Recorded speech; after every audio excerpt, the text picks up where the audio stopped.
Hi, I'm Katie Crane, and this is the Pilates Lounge.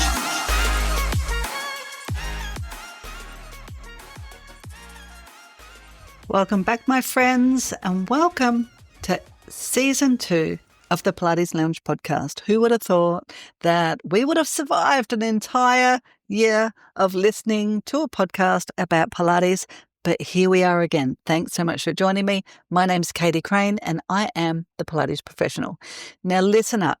This season, we are going beyond the choreography. Whether or not you realize it, and whether or not you are teaching a mat class, reformer classes, or serving people with clinical Pilates, you, my friend, are in business. And in this world of Pilates, owning your expertise is as important as perfecting your repertoire.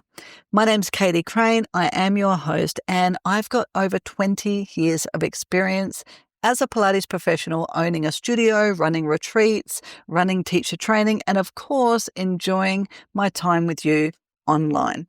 I truly have figured out how to build my lifestyle with the work that I absolutely adore doing, which is why we're going to be talking all about you building your following, growing your confidence as an instructor, and how to get yourself seen. I'm going to explore with you how our industry is evolving, the trends shaping our work, and how you can stay ahead of the curve as a Pilates pro. It's really all about equipping you with the tools not just to survive, but to truly thrive and to really love what you're doing with longevity. So whether that means that art of mastering connection, attracting the right clients, or elevating your presence in the Pilates community, I've got you covered. So my friend, grab your coffee or even jump on a machine while you listen to this episode and let's get into it. This is the Pilates Lounge, and I am here to help you step into the spotlight with strength, passion, and of course, a little bit of quirky fun. Let's get into this. Hi, everyone. My name's Katie Crane. I'm the Pilates professional. Welcome to this week's episode of the Pilates Lounge podcast. I'm going to get straight into this because this episode is actually coming off the back of a new staff member of mine starting with us yesterday. And when we had this conversation, straight away, I was like, oh my gosh, I need to share this with my audience, because it was totally a reminder of A, how far I've come as a business person, but B, how other people's perceptions could potentially railroad us. Now, yesterday I onboarded like a brand new staff member, and her job is as a customer care consultant. So basically she works on the front desk. She welcomes all of our new clients and prospective clients into the studio, would kind of walk them around the studio, make sure all of their bookings are on track, take money from them, promote any events that we've got, and really just help our community reach their goals. To me, that's really what a customer care person does, is help community reach their goals and also serve community in a way that they get out of their Pilates or their visits with us everything that they can get out of it. Because sometimes somebody comes to the studio and they might start with us, but you guys might be the same. Maybe you've got a couple of different styles of classes, or you've got a couple of different services. Sometimes when there are choices to make, that can be a roadblock for somebody. And you'd be surprised how often somebody will stop coming to you simply because of that roadblock. And this isn't the topic, but I do want to touch on this. Let's take your booking system, for example. If somebody is looking you up online, so they've found your website, they want to get started with you, and if the only way that they can get started with you is by creating a profile on your booking app, I can guarantee that there are a number of people who will never come to you because creating the profile on the booking app is what I think of as a roadblock or a hurdle. And that means that it's like there's another step that they have to do. And let's be real, if you've ever created a brand new profile on your own booking app, you know that it takes a little while because you've got to put all of your details in. The app then sends you like this email to confirm that you are real, and then you've got to go back and book your session and pay for your session. So it's not instantaneous. And if something is not instantaneous in this world, then it is a roadblock. And there are people who will be detracted from coming to you because something like your booking app is preventing them from moving forwards. So to me, having a customer service person in the studio to be able to speak to people face to face is super important, and it serves our community way more than having an app. We have a booking app as well, but I feel like people deserve more than that, especially in this world of everything is automated. Like, have you tried to speak to somebody at the bank lately or in the tax office lately? There is like people don't even exist in those places anymore. And I reckon that it makes people loathe those places. Like, who doesn't hate already having to call the ATO? And then you get into this system which basically tells you that you're never going to speak to anyone. It's so frustrating. So I feel like if you want to be charging your worth, then you need to be offering a service that makes people want to come to you and want to give their money to you. Now, so today's episode is all about charging, or all about really having the courage to charge what you're worth, but also understanding your ideal client in a way that will help you actually be able to charge more. And I'm not just saying that we should all be expressly putting our prices up for the sake of putting our prices up. This is not what this is about. I believe that we should be offering as much value as what we are charging. There's no doubt about it. And the reality of it is, these days you can look around and there's so many different options of Pilates. Like, I've seen in my local area alone, I've seen that you could go to Pilates for as little as $7 a session. Now, I'm charging $70 a session. So I'm charging 10 times more than the $7 class. But I also know if I look around, and I always compare what I do for, like, I always look at what I do and compare it to, say, restaurants. Well, if you've ever been to one of those places where there's all these fast food places, then all of those fast food places will be on the same corner.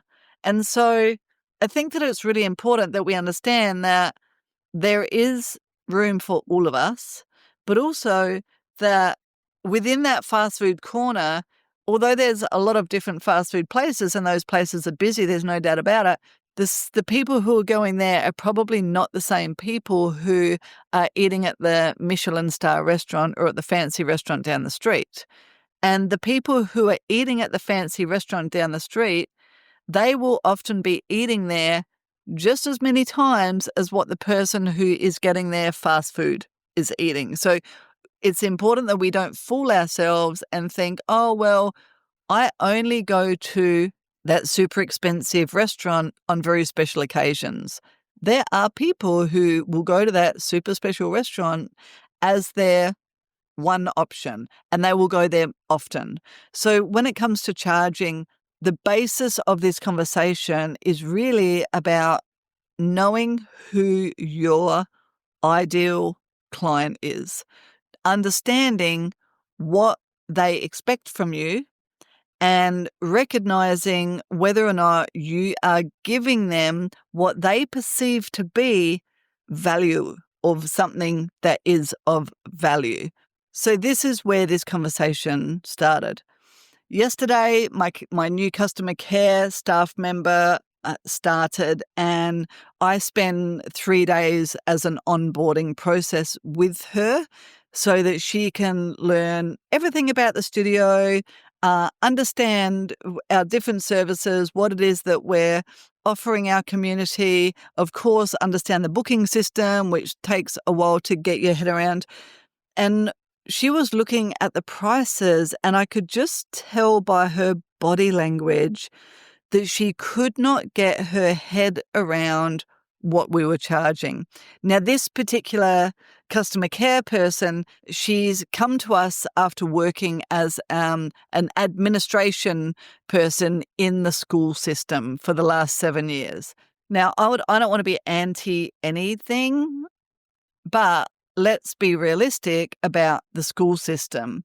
Even though the school system, I know at my son's school, they use this language around mindset and growth mindset and positivity and inclusivity, and they use language as if they are helping our children grow and expand. But the rules that are imposed within the school system and the way that the school system is set up to, in inverted commas, educate our children actually prevents them from having a growth mindset and prevents them from expanding.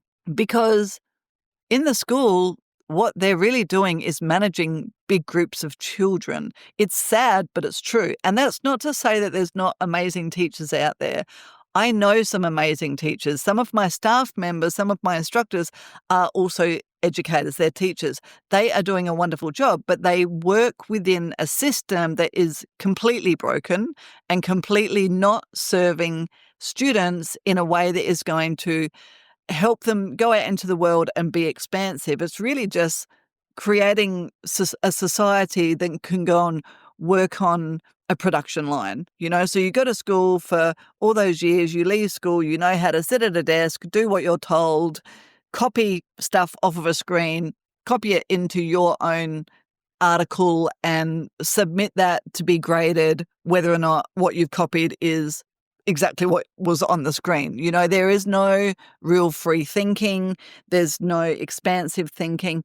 And so this new customer care woman, she has come from that environment where everything would have been heavily task orientated and very systemized. And I am a fan of systems, but we also need to teach people to think outside of the box, to think autonomously, to find their own superpower.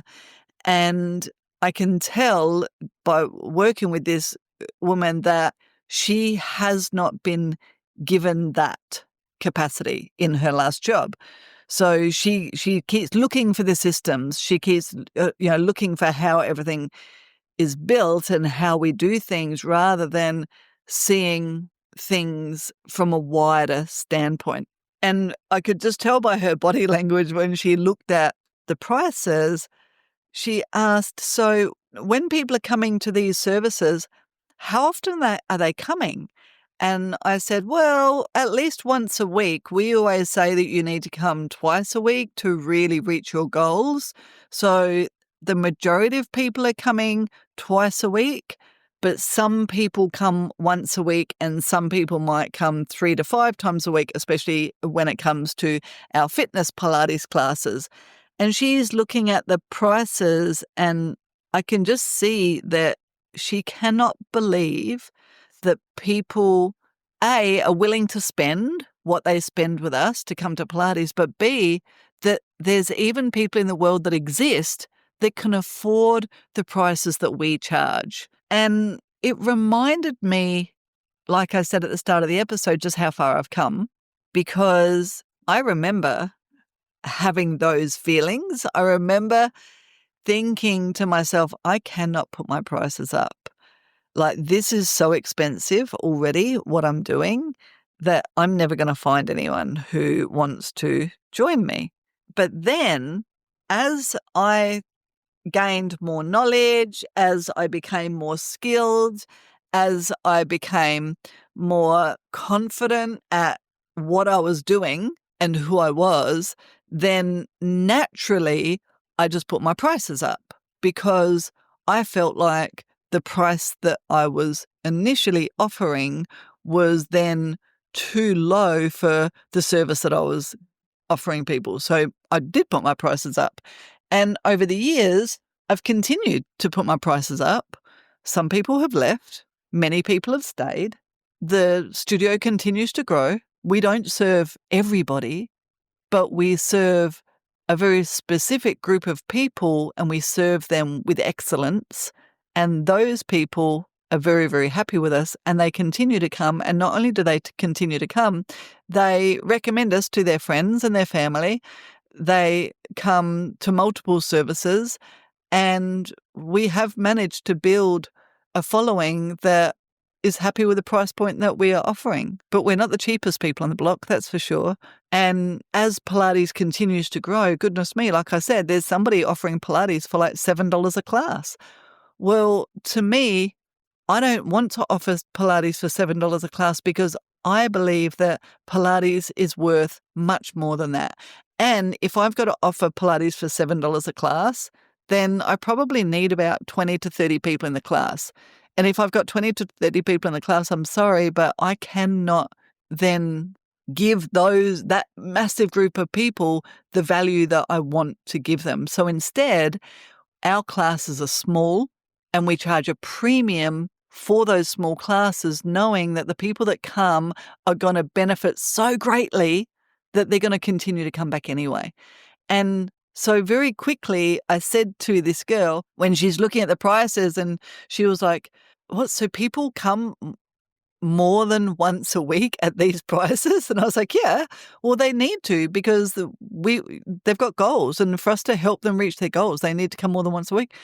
And then I was like, but you need to remember, you are not our ideal client. So Pilates people, just quickly, I'm looking for the next best Pilates instructor, a comprehensively trained instructor with at least 2 years experience. You need to be able to teach one-on-ones, semi-privates, individually tailored sessions using all of the equipment. You need to be able to teach a really fun, competitive reformer class, a tower class, and a mat class. Not only that, you need to be super passionate about the Pilates profession because you would be working alongside me, the Pilates professional, at my studio in sunny Darwin, Australia, the top end of Australia, right up in the tropics, just a hop away from Southeast Asia. A great place to explore not only Australia, but a lot of the rest of the world. If you are this person, then I'd love to hear from you. Katie at thepilatesprofessional.com.au. Now, we're not just any Pilates studio. Not only do we offer both clinical types of Pilates and fitness Pilates, but we also have infrared saunas, ice baths, oxygen therapy, and other therapists working with us. So we are an entire wellness fit out, and we're really looking for the next person to fulfill the position to elevate the studio and really serve our community. So if that's you, no matter where you are in the globe, if you're willing to relocate, we even offer you a 2-bedroom, fully furnished house to get you started, and we can help with visas, but you do need to know whether or not you're eligible either for a holiday working visa in Australia or a 482, a special skills visa in Australia. I can help you with that. If you have any questions, reach out to me if you're really keen and if you're super serious. And of course, if you're a superstar, I can't wait to hear from you. Back to the show. We're not looking for you to come to Pilates. We know who our ideal client is. And so we are speaking to our ideal client. And she kind of looked at me a little bit perplexed just for a moment. But then I pointed out what some of the people in the current room, in the room that other people were teaching, what they do. And I pointed out to one gentleman who comes 3 times a week. And I said, well, he is a retired anaesthetist.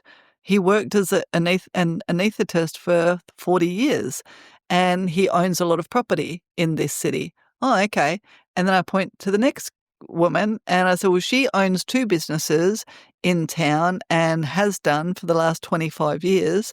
Her family is very well known in this city.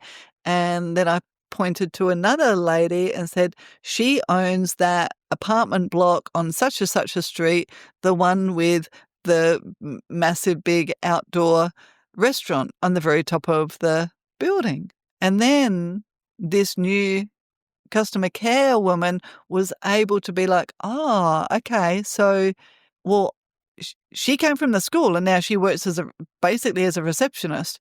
But there she is looking at people who have had occupations and jobs and made investments that are much greater than what she had ever imagined that she would do. And so, but those people just look like you, right? It's not like you look at them and especially when they come to Pilates, everybody looks the same. So it's not like you can pick out the people who might be able to afford the service that you want to offer. But we know our people really well. And you know what? Our people would not come to a $7 session. I can tell you that now. They would not come to a $7 session because they know that it's not going to be the absolutely best Pilates experience that they're ever going to get. And that's what our people want. Our people are willing to pay for the best service they can find because they are in a position to do so, and they are at a stage of their life that they're willing to put money into their body. So everybody in the room that I pointed out, there was no new mums, there was no new homeowners, there was no students. It's not that we don't want them doing Pilates as well, but they're not our avatar. They're not the people that I serve. I generally don't take a mum with a baby because she's not looking to me for services. So all of the people in the room are business owners, CEOs, directors, retired professionals who now have money to spend on their own health. And that's not to say that we all have to be serving that type of person, because maybe that's not your jam and that's completely fine. But you can decide what you're going to charge by choosing who you're going to serve. It's as simple as that. So I have served the new mums. I've done the mums and bubs classes. And I wonder if sometimes we go through different seasons in our life. I remember there was a time in my teaching career when all I wanted to do was teach the mums with the babies and have classes where mums were able to come in. And the thing is, that was probably when I was at that stage of life when I was having babies or I had a young child. So I had a connection to those people. I had a lot of empathy for them. Now, personally, I'm at a stage in my life when I don't want babies in the class all the time. I don't have the patience to have somebody cancelling all the time because they've got a sick baby. And that is what happens with mums and bubs. But when I was teaching them, I had space for that in my schedule. I could handle them not coming. That was okay. And I was totally fine with it. Now, I would rather be serving the retired anaesthetist who has had a double knee replacement and he wants to be able to continue to go fishing on his boat on the weekends with his family. That's my person. And I love that person because he is living in a body that is changing rapidly through the aging process. He has lived a life where his posture can be complex and his body in general can be complex. He has joint replacement, so I know that he needs some specific strength and mobility. And he is at a time when he's starting to slow down, but he wants to stay capable. Now, if I had taught that person 25 years ago, he would have driven me crazy. Like, I wouldn't have wanted that type of person in the studio because that's just not what I was interested in 25 years ago. But now, that's my jam. And so because that's my jam, and now I've spent 20 odd years learning so many things and I understand the complexities of the body, and somebody can walk in the room that I know exactly what they need as they walk in by the way that they're walking, the look on their face, everything about them. I can pick so many things that they can get on the floor and I know that they leave as if I have performed magic on them. I haven't. I'm just very highly skilled and very well educated, and I understand the body so intrinsically that magic does happen in the studio every single time. So I'm bringing in a different person to what I was 20 years ago. And I think that that is so important when it comes to pricing structure, you've got a couple of ways of thinking about it. If you want to be charging higher rates, either your community has got to perceive you as the expert in what you do, and then they're happy to charge those higher to be charged those higher rates, or there needs to be some sort of scarcity, like there's not many of you out there, so people are happy to pay higher rates. Or you create a community that people want to be part of, and if they're not part of, then they might feel FOMO. Then you could charge higher rates. There was something else, but I can't think about it. But I can't remember it. But those are some things that I do want you to consider. So rather than thinking, oh, well, they're never going to pay that anyway, don't ever, like, I am not my ideal client. Even I am not my ideal client. Understand that. I am the person who serves my ideal client. I am not that person. But I know my ideal client so well that I know absolutely what it is that I can charge them. But also, because personally my clients, they're paying a lot of money to be with me, their expectations are like moonshot expectations. So it's not like you can charge a high rate and then not deliver. You absolutely must be able to deliver what it is that you are charging. So when you're looking at your price point, know that what you're charging when you start out teaching might be very different to what you end up charging in 20 years' time if you're still teaching. And the people that are working for you, they need to understand that as well. So the whole onboarding process with my customer care person is her understanding that she is not our ideal client. She is my ideal customer care person because she has the skills, the knowledge, and the passion to keep the front desk running efficiently. But she needs to learn about our ideal client and get over that feeling of, oh my gosh, this is so expensive. I would never buy that. Well, I know that I don't have any other receptionists coming to the studio that are reception staff at a school because they're not my ideal client. But she needs to learn that. It's something that she really needed to get her head around. And now what will happen, so part of our onboarding process is all of our staff, no matter what part of the business they work in, they come to classes. So now I've booked her in to set 10 of those really expensive sessions. So she's going to experience that for herself. It's something that she potentially would never experience in her entire life because she doesn't see value in it.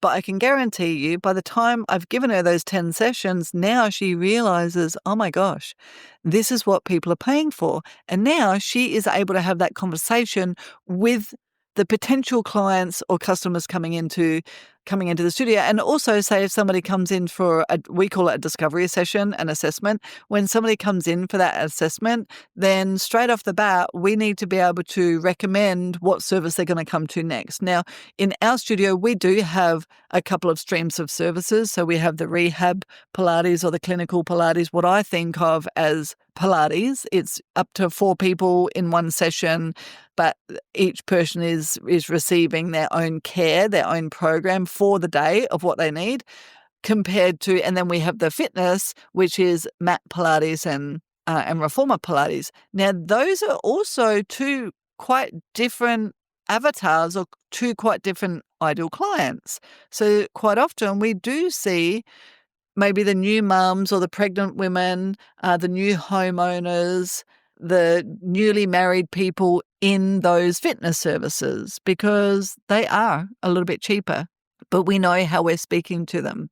It is quite interesting that those people are in our studio because I take a lot of notice of who is coming into the studio so that I know who I'm speaking to and what language to use, that even in our fitness classes, for example, we don't have any of, you've probably seen on Instagram and you see it's such a classic Instagram shot of a girl sitting on a reformer facing a mirror, taking a selfie.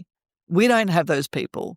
We literally don't have, and I'm not bagging this at all, but I'm just saying this is what we don't have. We don't really have the women with the big lips injections, the big eyelashes, all the masses of makeup and smelly perfume. We just don't have those people. What we have, even in our fitness classes, is high-end professionals, but they are at the beginning of their career. So we have young doctors, young nurses, young midwives, young education professionals, young managers, young real estate agents, all that sort of stuff. And they are working their way towards what our retired anaesthetist is. So same people, just at a different phase of their career, come to the fitness compared to the clinic. Now I know, because I look around at a lot of other studios, that there are other studios in our town that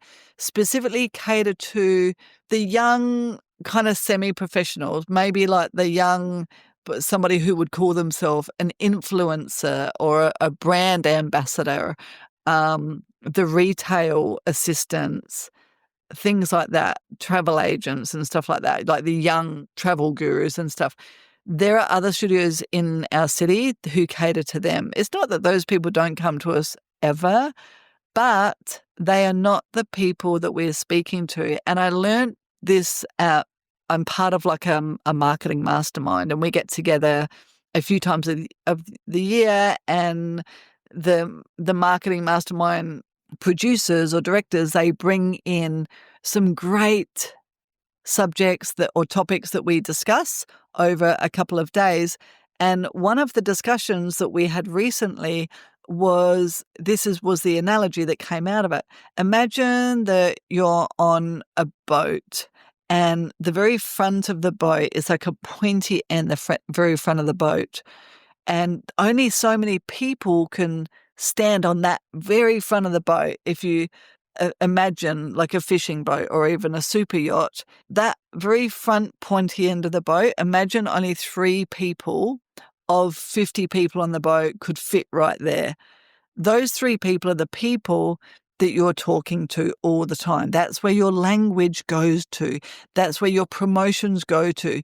They are really your subject. So they are your ideal client, is maybe those 3 people at the front of the boat.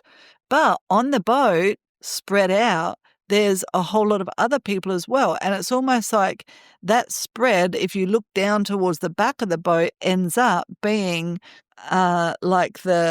as the boat is going along, there's like this water that gets pulled by the boat. That's the wake. So even though you are speaking just to those 3 people that can squeeze up the very front of the boat at the pointy end, all of these other people will follow in the wake of your conversation, in the wake of your language. It's not that you are detracting anybody, but you're very, very specifically, through your price point and through your marketing, speaking to a very specific person. And that is how you really start to be able to elevate your rates with courage and knowing that you're still going to be able to build. So remember, I said the person who is charging $7 for a class, they need to find 20 or 30 people to fill that class. The person who is charging $70 a class only need 2 or 3 people to fill that class. So you need to decide, how do you want to set your structure up, your teaching structure up, and who is it that you are going to serve? But ultimately, go forward with courage and know that there is enough people out there for all of us to serve, whoever it is that you enjoy teaching, whoever it is that really floats your boat. And by all means, don't feel like you have to serve the retired anaesthetist if that doesn't float your boat. You've got to love what you do, because people are only going to come back to you if they can sense bullshit. We all have these bullshit meters. So if you are just pretending to love to serve those people just because you know that they've got money, then they're not your people. But also know that people are out buying dinners, people are out buying coffees, people are out going on holidays. So we all choose where we want to put our money. And a lot of the language that we use in our communication with our community can shift people's mindset. Because if you can afford to go and buy a coffee every day these days, like where I live, one coffee is $7.50. So ultimately, you could easily afford to come to one of our fitness classes if you're buying 2 or 3 coffees a week. So people need to choose where they want to put their money. Don't ever feel like what you're doing is too expensive just because maybe you wouldn't pay for it yourself, or somebody who works for you wouldn't pay for it themselves, or even if your mother or your husband or your brother or your sister wouldn't pay for your services themselves. It doesn't mean that your ideal client is not out there. It just means that you need to be speaking to the people that you want to be charging and not the people who are naysaying the job that you are doing. I really hope that this conversation has helped you. If you want any more help with understanding how to charge, by all means, please reach out for me, and know that I do have some programs coming this year once my new studio is open, which is when this episode will release. My brand new studio opens in like less than 2 weeks. So I'm sorry if I've been a little bit distracted and not on social media as much in the last few weeks, but our new studio is amazing. And it does include new services, including ice baths and saunas. And of course, we've already got the hyperbaric oxygen chamber, but it is taking up a lot of energy and a lot of time. So once everything is up and running at the new studio, then you will be hearing more about my Thrive program, where you can grow your business as a Pilates instructor and really understand your worth.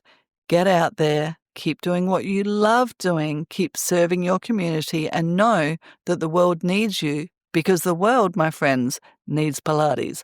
My name's Katie Crane. I'm the Pilates professional, and this is the Pilates Lounge podcast. Have a great day, and I'll see you next week.